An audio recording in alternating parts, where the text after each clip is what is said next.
మేషరాశి వారికి ఈ వారం సత్ఫలితాలు ఇచ్చే విధంగా గోచరించడం లేదు. ఇంటా బయట శత్రువులు ఎక్కువ అవుతారు.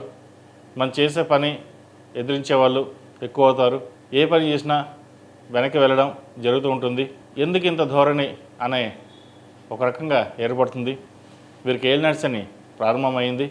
అలాగే గురువు తృతీయంలో, రాహుకేతులు కూడా మారబోతున్నారు 19 నుండి. దీనివల్ల కొంత మిశ్రమ ఫలితాలు గోచరించే విషయంగా గోచరిస్తోంది. కాబట్టి కొంచెం జాగ్రత్త వహించాలి. ఆరోగ్యపరంగా జాగ్రత్తలు తీసుకోవాలి. ఏ పని చేసినా నలుగురిలోనూ మీ స్థానాన్ని సంపాదించుకోవడానికి ఎంత ప్రయత్నిస్తారో అంత వెనక్కి లాగుతారు.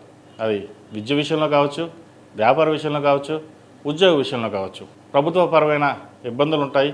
ప్రభుత్వ ఉద్యోగస్తులకు స్థానచలనం ఏర్పడుతుంది. కష్టపడిన దానికి ఫలితాలు తక్కువగా ఉంటాయి. ఎన్ని చేసినా ఏమి సాధించలేదు, ఏమి చేయలేదు అనే ధోరణి ఎక్కువ ఉంటుంది వీరికి. నలుగురిలోనూ మీ పేరు అప్రతిష్టపాలు చేసే విధంగా గోచరిస్తుంది. అయితే దైవానుగ్రహం వల్ల ఎవరు ఎన్ని కీడు చేపట్టినా అవి మీ దరి చేరవు. ఆ భగవంతుడి దయ వల్ల ప్రతి ఒక్కటి అవంతటి అవే సమస్యపోతాయి.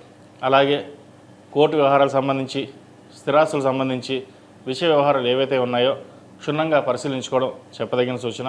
వ్యాపారస్తులకు వ్యాపారపరంగా రొటేషన్స్ బాగుంటాయి. రావాల్సిన సమయంలో ధనం చేతికి అందుతుంది. అయితే ఖర్చు మటుకు అధికంగా ఉంటుంది. రూపాయికి 10 రూపాయలు అన్నట్టుగా ఉంటుంది. ఈ రాశిలో జన్మించిన స్త్రీలకు వృత్తి ఉద్యోగాల పరంగా, వ్యాపార పరంగా అన్నీ బాగున్నాయి. అయితే ఏదో ఒక తెలియని మనోవేదన ఏర్పడుతుంది.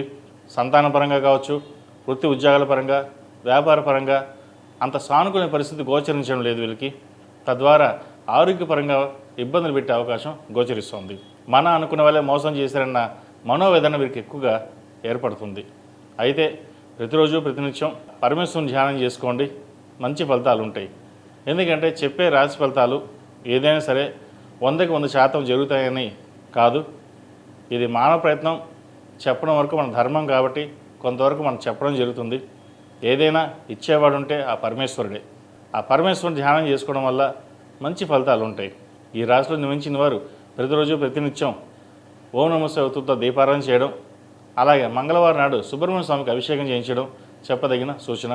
ఈ రాశిలో జన్మించిన వారికి కలిసి వచ్చే సంఖ్య 6, కలిసి వచ్చే రంగు రెడ్. ఏదైనా పని మీద బయటికి వెళ్ళినప్పుడు మంగళవారం కానీ శనివారం నాడు కానీ వెళ్ళండి. మంచి ఫలితాలు సంప్రాప్తిస్తాయి.